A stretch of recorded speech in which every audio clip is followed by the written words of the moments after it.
I want to talk about relationomics, the word you might have heard earlier on. Relationomics. See what I've done there? Relationships precede the economics of a business. The better your relationships within the business, the better the financial outputs of the business every time. Every single time. Certainly in my experience. And I've been working not just with vets, but with other organizations for the last 30 or so years. Nothing is made worse by getting a better relationship. So if you can create, if you can build, and sometimes repair the relationships within your organization, and concentrate on doing that, the money will follow. Get the people stuff right. Trusted relationships lead to a better outcome financially and a better place to work for them. It's not money. It's relationships. That's what I want to concentrate on for you today. In the next 40 minutes or so, I'm going to help you understand yourself at a slightly different level. Perhaps you understand yourself already, who knows? But until and unless you can understand where you're coming from, you cannot understand where somebody else is coming from. Because you need you as a datum point to know how far somebody is away from you or how close they are to you. Once you work out where you are in it all, then you can work out where other people are. I remember speaking to my guru, a guy called Mark, many years ago, and I said to him, Mark, I need to understand how other people tick. How do I read other people? And he said, it's a great question. I said, I know, which is why I'm asking it. And he said, it's the wrong question. I said, what do you mean it's the wrong question? He says, there's a wrong question. It's a good question. It's the wrong question to ask at this point. I said, so what's the right question? He said, work it out. Because he was a guru. That's what they do, apparently. I went back 9 weeks later. It'd probably take you 9 seconds to work out that the first question was wrong, which was, how do I work out how other people tick? And I worked it out after 9 weeks. The first question I should have asked is what? How do I tick? He said, that was the right question, which took me down the route of behavioral psychology. And I've qualified there since. Once you understand where you are, you can understand where other people are, you can adapt and connect where it's right.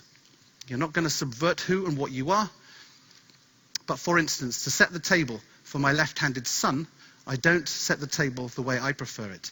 I set the table the way he prefers it. And that doesn't take a lot of work. Very few calories were burnt. The work is done having worked out his preference of left-handed. And psychological preferences are the same. I'm going to give you 7 relationship tips. They seem pretty obvious, but you put them all together and they make a darn big difference. And then I'm going to give you 3 very important rules as you leave here. And I want you to do something about those rules. And I want you to prove to me you're going to.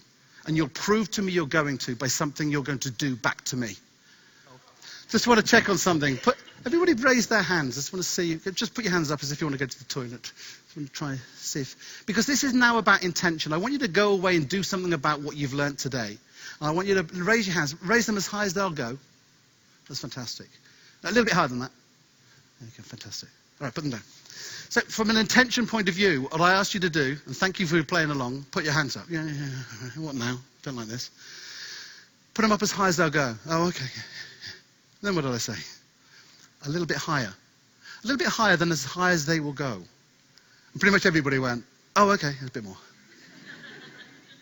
What happens to as high as they will go? In different circumstances, that inch makes a difference. I want you to go away from this place knowing that your inch makes a difference, gentlemen. It really does. It makes a difference in many different circumstances, as well we know. This one was the 2012 Grand National, and one of them got 547 grand, one of them got 202 grand. The one that won by the inch you've just shown me, over 4+ miles. They didn't have to run twice as fast to get double the reward. They had to run that much better, that much faster. That's the bit that most people don't give. That's the bit I want you to go and give today when you go out there and do something about this. £250,000 difference. So what are you going to do with your extra inch? It's the question that I've got to ask.